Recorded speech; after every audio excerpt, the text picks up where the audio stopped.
بزرگ تھے تو وہ کنویں پہ پانی بھرنے گئے تو ایک خاتون بھی مٹکے میں پانی بھر کے جانے لگی تو تھوڑا کیچڑ تھا، وہل تھا، تو ان کی نظر پڑی تو انہوں نے کہا کہ ذرا دھیان سے پاؤں نہ پھسل جائے. تو اس خاتون نے گھڑا رکھ دیا اور اس عالم سے مخاطب ہو کے کہنے لگی کہ میں اگر پھسل جاؤں گی تو کیا ہوگا، گھڑا ٹوٹ جائے گا، 2 آنے کا بازار سے اور لے آؤں گی، لیکن حضرت اگر آپ پھسل گئے تو کچھ نہیں بچے گا.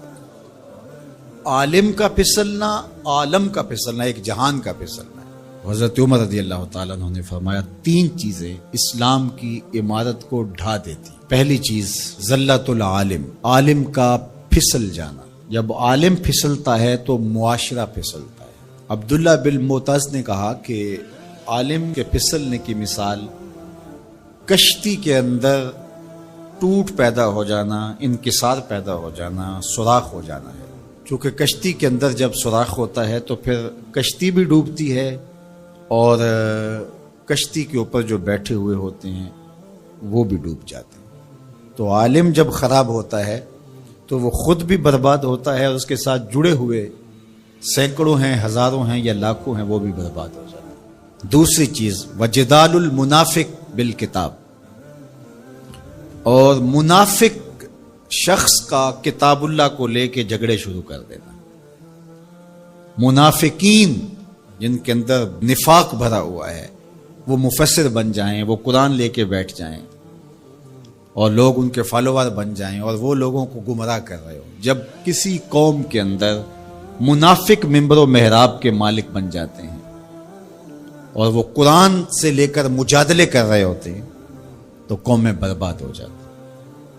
اور آج آپ دیکھ لیں، آج سوشل میڈیا کے اوپر ایسے مکروہ لوگ بیٹھے ہوئے ہیں جو قوموں کے اندر بگاڑ اور تفریق کی بدکاری میں کوئی کسر نہیں چھوڑ رہے اور قومیں برباد ہو رہی ہیں. اللہ تعالیٰ نے قرآن مجید میں فرمایا لوگوں میں سے کچھ ایسے لوگ بھی ہیں کہ جن کی باتیں ایسی ہیں کہ تمہارے دل کو لگیں کہ واہ واہ کیا بات کر رہا ہے، لیکن وہ الد الخصام ہیں، وہ انتہائی لوگوں کے اندر فساد برپا کرنے والے، لوگوں کے اندر شر پیدا کرنے والے. فرمایا تم ایسے لوگ دیکھو گے قرب قیامت میں کہ وہ پچھلے گزرے ہوئے لوگوں پر لعنت کریں گے. وہ کہیں گے جو دین ہمیں سمجھ آیا ہے وہی دین ہے. ماضی کے اندر بڑے بڑے محدث، فقیہ اور بڑے بڑے بزرگ، وہ کہیں گے ان کو کیا پتا تھا، دین کی تو سمجھ ہی میں آئی. اور آج ہم دیکھتے ہیں کہ لوگ کہہ رہے ہیں کہ ہمارے جیسا تو کوئی زمانے میں ہے ہی نہیں، دین کا تو فہم ہی ہمیں ملا ہے. ماضی میں تو سارے لچھے بیچتے تھے، انہیں کیا پتا تھا دین کیا ہے. اور بزرگوں کی پگڑیاں اچھالی جانے لگی. تو کہا کہ دوسری چیز جو اسلام کو گرا دے گی وہ جدال المنافق بالکتاب، منافق کے ہاتھوں میں کتابیں آ جائیں گی اور وہ کتاب اللہ کو لے کر کے قرآن پڑھ کے حدیث پڑھ کے لوگوں کو گمراہ کر رہے ہوں گے. تیسری چیز وہ حکم الائمۃ المدلین، ان لوگوں کے ہاتھ کے اندر اقتدار آ جائے گا، ان لوگوں کے ہاتھ کے اندر قوت نافذہ آ جائے گی جو خود بھی گمراہ ہوں گے اور لوگوں کو بھی گمراہ کریں گے. جب یہ 3 چیزیں ہو جائیں، حضرت عمر نے فرمایا تو اسلام کی عمارت ڈھا دی جائے گی. جب فتوے حکمرانوں کی مرضی کے مطابق دیے جائیں گے اور وہ اپنی خواہش کے مطابق فتوے کا معیار طے کریں گے تو پھر نتیجہ وہی ہوگا جو اس وقت پوری دنیا کے اوپر مسلمانوں کا ہو گیا. اور آج اسلام دنیا کے اوپر غریب الوطن ہے. ایسا غریب الوطن کوئی نہیں ہے جیسا غریب الوطن اسلام ہے. 56-57 اسلامی ملکوں کے اندر بھی اسلام کو کہیں جائے پناہ نہیں مل رہی. اج دین نبی دا وانگ یتیماں کر کر تکے کھاوے، کتھوں لباں عمر بہادر جڑا روندے نوں گل لاوے. جب ہم ہی اچھے نہیں ہیں تو پھر رحمت کی چادریں تو نہیں تان دی جائیں گی ہمارے اوپر. یہ حکمران عذاب ہے ہمارے اوپر اور یہ ہمارے گناہوں کی سزا ہے. حجاج بن یوسف بصرے کا سخت گیر حاکم اپنے ہاتھ سے 70,000 لوگوں کو قتل کیا تھا، 90,000 لوگ اس کے حکم سے کٹے تھے. حضرت حسن بصری رضی اللہ تعالیٰ عنہ فرمایا کرتے تھے اگر پچھلی امتوں کے لوگ اپنے سارے ظالموں کو لے آئیں اور ایک پلڑے میں ڈال دیں، ہم صرف حجاج بن یوسف کو دوسرے پلڑے میں ڈال دیں گے، یہ پھر بھی بھاری ہو. صحابی رسول کو سین حرم میں ذبح کیا شخص، بہت ظالم شخص. تو کسی نے جرت کی، جرت کرنے والے ہر دور میں ہوتے ہیں، اور کہا کہ تو نے حضرت عمر کا زمانہ دیکھا ہوا ہے، اگر تو بچہ تھا اس وقت، ان جیسا انداز حکمرانی کیوں اختیار نہیں کرتا، اتنا بڑا ظالم کیوں ہو گیا تو حجاج بن یوسف نے جو جواب دیا وہ 2 لفظوں میں تھا. اس نے کہا تبازروا اتعمر لکم، تم ابو ذر بن جاؤ میں عمر بن جاتا ہوں. جب عوام اچھی نہیں ہوگی تو پھر یہی اوپر ہوگا. جب میں کہتا ہوں الہی میرے احوال دیکھ، حکم ہوتا ہے اپنا نامہ اعمال. اور ایک روایت میں اعمالکم امالکم، تمہارے اعمال ہی تمہارے امال ہیں، جس طرح کے عمل ہوں گے اس طرح تمہارے اوپر مسلط کر دیے جائیں گے. بندہ سمجھتا ہے کہ یہ آ جائے گا تو شاید یہ اچھا ہوگا، یہ آ جائے گا تو شاید یہ اچھا ہوگا. ایسے کافی دیر پہلے ایک حکومت گئی، پھر اس کی بعد دوسری آئی، تو وہ کوئی صحافی تھے تو مجھے کہنے لگے کہ آپ کیا اس پر کہتے ہیں؟ تو میں نے کہا کہ ہم نے پھولوں کی آرزو کی تھی، آنکھوں میں موتیا اتر آیا. تو یہی ہوتا ہے، جب تک ہم خود اپنے آپ کو صحیح نہیں کرنا چاہیں گے اتنی دیر تک کچھ بھی نہیں ہوگا. اور دوسری طرف یہ جو نظام ہے اس وقت ہمارے اوپر مسلط، ہم وا دل نخواستہ قبول کیے ہوئے ہیں، اور یہ مشق تھی کہ چلو اس کے ذریعے سے کوئی بہتری کا راستہ نکلے، لیکن 70 سال سے وہ کولو کے بیل کی طرح وہی مشق ہو رہی ہے. سیاستدانوں کو تو یہ مسئلہ ہے کہ جمہوریت بڑی مقدس ہوتی ہے، ہمیں تو کوئی مسئلہ نہیں ہے کہ ہم اس کے قصیدے پڑھتے پھریں. جمہوریت ہے کیا؟ اقبال نے کہا تھا کہ یہ راز ایک مرد فرنگی نے کیا فاش، ہر چند کے دانا اسے کھولا نہیں کرتے. جمہوریت ایک طرز حکومت ہے جس میں بندوں کو گنا کرتے ہیں، تولا نہیں کرتے. چاہے ایک طرف 100 گدھے ہو جائیں اور دوسری طرف جو ہیں وہ سمجھدار ترین علماء ایک طرف ہوں، تو وہ گدھوں کی بات مانی جائے گی. جمہوریت تو یہی ہے نا. اور ہم صرف ملک کے معاملات کے اندر جمہوریت کی رٹ لگاتے ہیں، باقی معاملات کے اندر ہم نے کبھی جمہوریت نہیں دیکھی. جب بیٹے کا رشتہ کرنے لگتے ہیں تو گھر کے افراد کو بلا کے، رشتہ داروں کو بلا کے ووٹنگ کرواتے ہیں، یا صرف گھر کے 5-4 وہی جو صاحب رائے لوگ ہوتے ہیں وہی بیٹھ کے فیصلہ کرتے ہیں. میں اپنے اس ادارے کے اندر جو فیصلہ کرتا ہوں ووٹنگ تو نہیں کرواتا. آپ اپنی فیکٹری کے اندر جو فیصلے کر رہے ہوتے ہیں تو وہاں ووٹنگ تو نہیں کروا رہے ہوتے لوگوں کو. آپ جو بھی معاملات زندگی کے چلا رہے ہیں، رشتے کرتے ہیں بچوں کے، فیصلے کرتے ہیں، کوئی چیز خریدنی ہے، کوئی چیز بیچنی ہے، اس شعبے کے ماہرین کو بلا کے رائے لیتے ہیں، سمجھدار لوگوں کو بٹھا کر کے. اس وقت آپ کی کچن کیبنٹ بھی ہوتی ہے، سب کچھ ہوتا ہے اس وقت. اور یہ ملک اس قدر بے توقیر ہے کہ یہاں آپ اس شخص کی رائے لے رہے ہو کہ جو بریانی کی پلیٹ کے اوپر بک رہا ہے، اور آپ کہہ رہے ہیں کہ اس ووٹ کو بھی عزت ہونی چاہیے، اس کو بھی وقار ہونا چاہیے. کیا بات ہوئی آپ کی؟ ہماری تقدیر اگر بدل سکتا ہے تو وہ نظام محمد صلی اللہ علیہ وسلم بدل سکتا ہے. نظام خلافت ہماری تقدیر بدل سکتا ہے. ہم مشق کرتے رہیں، جو بھی کرتے رہیں، کچھ نہیں ہونے والا. ماضی میں کتنی حکومتیں آئیں، بدلی، اب ایک حکومت آئی، اب یہ بھی شاید جانے والی ہے، قصہ تمام ہونے والا ہے. پھر اس کے بعد کیا ہوگا؟ یہاں ایجنسیوں کے لوگ بھی موجود ہیں. میں میسج دیتا ہوں، کوئی ملک کے اندر سے سنجیدہ لوگوں کو اکٹھا کرے. 22 کروڑ کی عوام میں سے کوئی 100 آدمی بھی نہیں ملے گا جو دیانتدار بھی ہو، خیر خواہ بھی ہو اس ملک کا، اور باصلاحیت بھی ہو. ان لوگوں کو بٹھائیں اور کوئی 10-15 سال کے لیے ان کے سپرد کریں ملک، کوئی معاملے سیدھے کریں. غریب کے لیے تو زندگی اتنی تنگ ہو گئی ہے کہ خودکشی منع ہے شریعت میں، ورنہ لوگ خودکشی کر لیں. یہ حالات اگر یورپ میں ہوں، دیگر ممالک میں ہوں، تو وہ تو اجتماعی خودکشیاں کریں. یا ہمارا مذہب ہمیں روک رہا ہے اور ہم برداشت کر رہے ہیں اور صبر کر رہے ہیں. ہمارے مذہب نے ہمیں صبر کی تلقین کی ہے. ورنہ آپ گھر سے نکلتے ہیں، کوڑے کے ڈھیر پڑے ہوئے ہیں جگہ جگہ. لوگوں کے رویے کتنے کھردرے ہو گئے. رشتہ داریوں کے اندر باہمی الجھنیں، لڑائیاں، شر فساد، ایک دوسرے کی ٹانگیں کھینچنا. گلیوں بازاروں سے لے کر کے آپ اوپر کی سطح تک چلے جائیں. یہ معاشرہ نہیں رہا، یہ بے ہنگم ہجوم ہے. یہ وحشیوں کا ایک طبیلہ بن گیا ہے. انسانیت نام کی چیزیں تقریباً رخصت ہو چکی ہیں. یہ زندگی گزاری نہیں جا رہی، زندگی گھسیٹی جا رہی ہے. ہم اپنی لاشیں گھسیٹ رہے ہیں. زندگی میں طمانینت، سکون نام کی کوئی چیز ہی نہیں ہے. ہر بندہ ہاتھ ملاتے ہوئے دوسرے سے ڈر رہا ہے کہ پتہ نہیں یہ میرے ساتھ کیا کرنے والا ہے. یہ تو وحشیوں کا معاشرہ ہوتا ہے، انسانوں کا معاشرہ تو نہیں ہوتا. لوگ غریب سے غریب تر ہو رہے ہیں، اور چند لوگوں کے پاس دولتیں اتنی ہیں کہ ان سے شمار ہی نہیں ہو رہی. اور نفس کی کمینگی بھی ختم نہیں ہو رہی. کھا گئے لوگوں کو، لوٹ کے لوگوں کا خون چوس گئے. وہ کبھی آپ نے کوا دیکھا ہے جو بچے کے ہاتھ سے بھی روٹی چھین لیتا ہے؟ یہ ہمارے جو بچے ابھی پیدا ہونے والے ہیں ان سے بھی روٹی چھین چکے ہیں، اور آگے ان کی نسلیں ہماری آنے والی نسلوں کی روٹی چھیننے کی تیاریاں کر رہی ہیں. تو ہمیں اپنے آپ کو صحیح کرنا ہوگا. اور میں مشورہ دیتا ہوں، میری یہ باتیں ضرور پہنچائیں کہ خدا را رحم کیجئے. جو اپنے بند کمروں میں بیٹھے، انہیں نہیں پتا کہ لوگ کس طرح سسک کے زندگی گزار رہے ہیں، کیا اذیت ناک زندگی ہے لوگوں کی. تو اس لیے خدا را اس ملک پر رحم کھائیں. جن کے پاس قوت نافذہ ہے وہ ضرور اس کو استعمال کریں، اور کوئی ایسا فیصلہ کیجئے کہ جو یہ پج مردہ معاشرہ پھر سے جی اٹھے. اور وہ ایک ہی راستہ ہے، اور وہ راستہ میرے حضور کا دیا ہوا راستہ ہے. اور صحابہ پھر حضور کے در پاک کو دستک تک بھی نہیں دیتے تھے. جب حضور سے ملنا ہوتا تو آ کے دروازے پر بیٹھ کے درود پڑھتے رہتے. حضور جب خود آتے تو کوئی بات کہتے، انتظار کرتے رہتے۔ اور آقا کریم کا طریقہ بھی یہ تھا کہ جب حضور گھر تشریف لے جاتے اور حضور نے فوری پلٹ کے واپس آنا ہوتا تو حضور اپنے نالین باہر اتار دیتے۔ یہ سائن تھا اس بات کا کہ رکیے، حضور ابھی آ رہے ہیں۔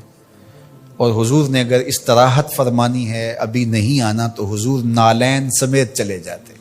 حضور بھی خیال رکھتے تھے کہ کوئی دیر تک نہ بیٹھے، اب تشریف لے گئے ہیں، دیر کے بعد آئیں کہ کوئی کام کر لیں، کھانا کھا لیں، چلے جائیں۔ لیکن حضور نے اگر فوری پلٹ کے آنا، چند لمحوں کے لیے گئے ہیں گھر، 10 منٹ کے بعد پھر آئے، تو حضور نالین دروازے کے ساتھ ہی اتار کے چلے جاتے۔ نالین کو دیکھ کر صحابہ جان لیتے کہ ابھی حضور آئے ہیں۔ کہا اتنی دیر تک نالین دیکھتے رہو، قدموں کے نشان ڈھونڈتے رہو، مصطفیٰ جان رحمت آنے ہی والے ہیں۔ اللہ اکبر، تمہاری نظریں نبی کے نالین پہ لگی رہیں۔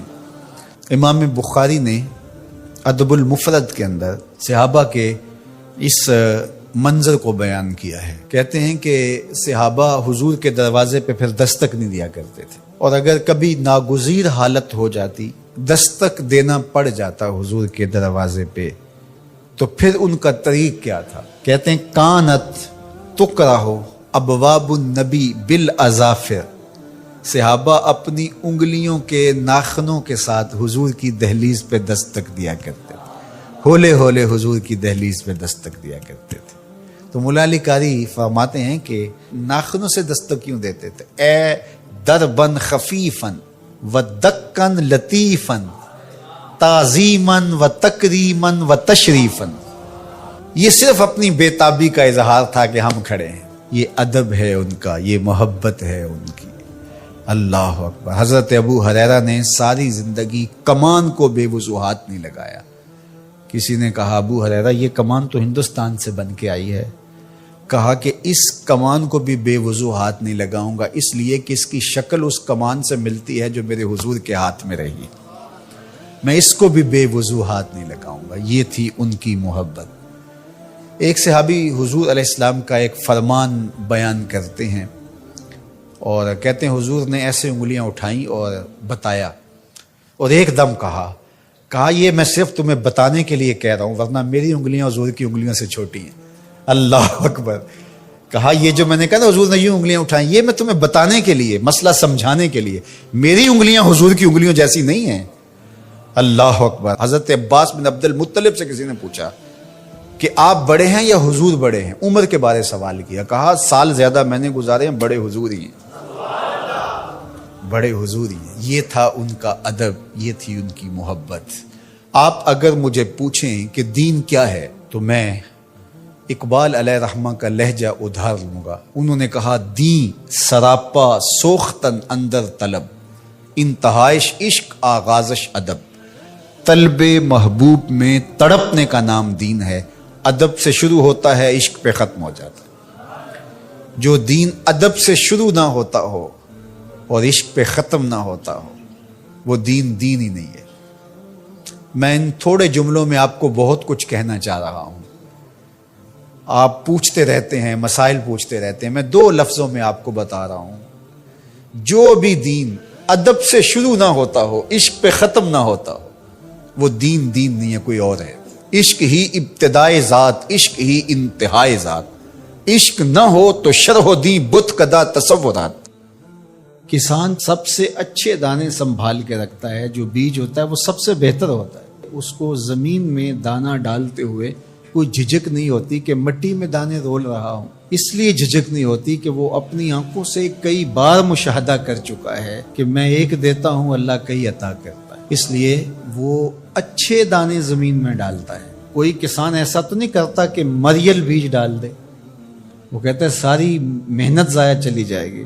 تو اسی طرح تم راہ خدا میں دو تو سب سے اچھا دو، یہ نہیں ہے کہ جو سب سے کمزور ہے وہ تم اللہ کی راہ میں دے دو۔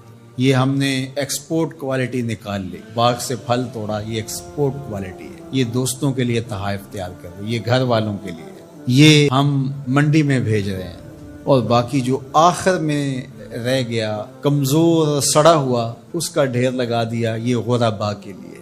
اللہ تعالیٰ فرماتا ہے کہ اگر تمہیں اس طرح کا دیا جائے تو تم اس کو قبول کرو گے؟ لستم بآخذی ہے، تم کبھی بھی اس کو قبول نہیں کرو گے۔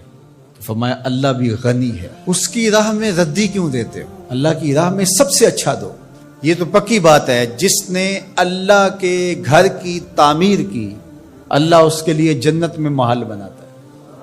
اور یہ لازمی نہیں ہے کہ کوئی بہت بڑی جامع مسجد بنائی، بلکہ تتر کے گھونسلے کے برابر بھی اگر کسی نے مسجد بنائی، تتر کا گھونسلہ پوری اینٹ کا بھی نہیں ہوتا، آدھی اینٹ کا ہوتا ہے۔ دوسرے لفظوں میں کہیں، جس نے کسی مسجد کی تعمیر میں آدھی اینٹ دی، اللہ اس کا محل بھی جنت میں بناتا ہے۔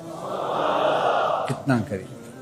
اللہ اکبر۔ حدیث پاک میں آتا ہے جب کوئی شخص فوت ہو جاتا ہے تو اس کے اعمال کا سلسلہ منقطع ہو جاتا ہے، لیکن 3 عمل اس کے باقی رہتے ہیں۔ ایسا صدقہ جو تسلسل کے ساتھ باقی رہتا ہے، مسجد بنوا دی، دارالعلوم قائم کر دیا، پانی کا کنواں کھدوا دیا، ہاسپٹل بنا دیا، ایسا سلسلہ کر دیا کہ جو جاری رہتا ہے۔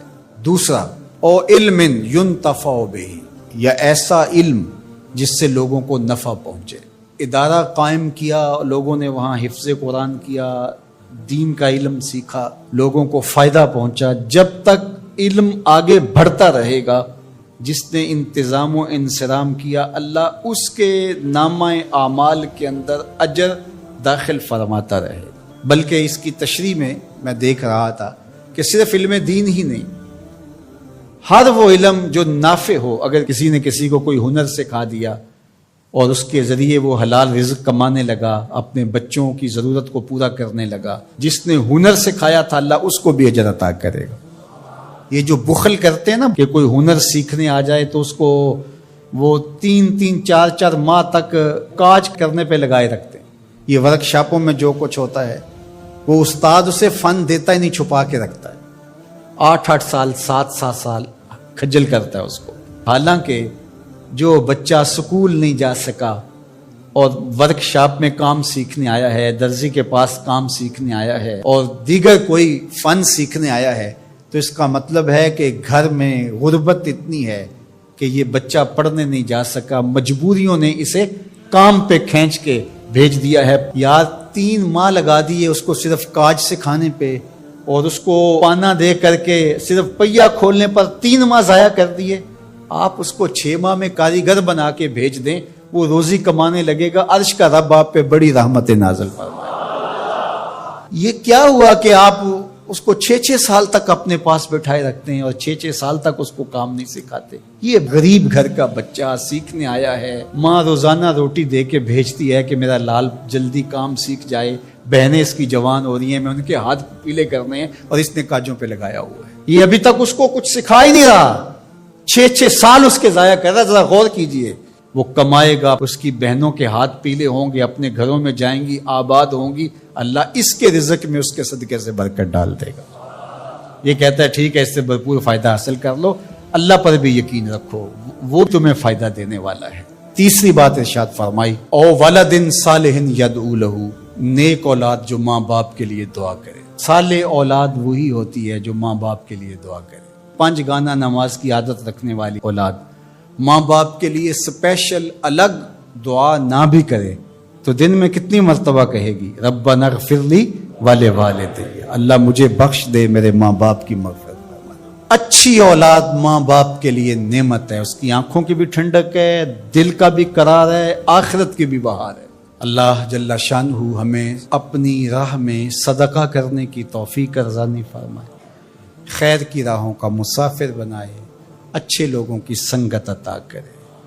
آدمی بیوی کی اطاعت کرے گا لیکن ماں کی فرما برداری نہیں کرے گا، بیوی کی ڈیمانڈ پہ فوراً بھاگ کے جائے گا، لیکن ماں دوائی کا بھی کہہ رہی ہوگی تو ٹال مٹول کرتا رہے گا، کل پرسوں ہفتے گزر جائیں گے۔ ماں کے ساتھ جانا اس کو پسند نہیں ہوگا، ماں کی خدمت میں رہنا، اس کے پاس بیٹھنا اس کو پسند نہیں ہوگا۔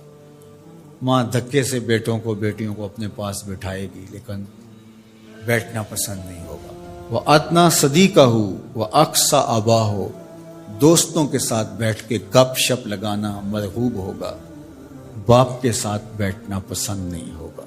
باپ کے پاس اولادیں نہیں بیٹھیں گی، اور یہ جو مصیبت آئی ہے اس نے تو گھر کے اندر بھی پاس بیٹھی اولاد کو بھی ماں باپ سے چھین لیا ہے. وہ وہاں بیٹھ کر کے بھی حاضر باش نہیں ہوتے. آپ کو اس دن میں نے درس قرآن میں جو مضمون رکھا تھا اس میں ایک لفظ تھا وَبَنِينَ شَهُودًا. وہ بیٹے جو حاضر باش ہوں وہ نعمت ہوتے ہیں. جو باپ کی خدمت میں بیٹھے ہوں، باپ کے پاس بیٹھتے ہوں، باپ کے ساتھ جڑے رہتے ہوں، وہ نعمت ہوتے ہیں.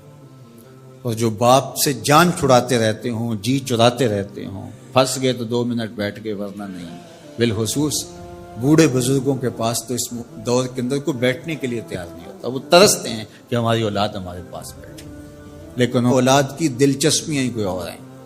وہ انہیں اولڈ فیشن سمجھتے ہیں.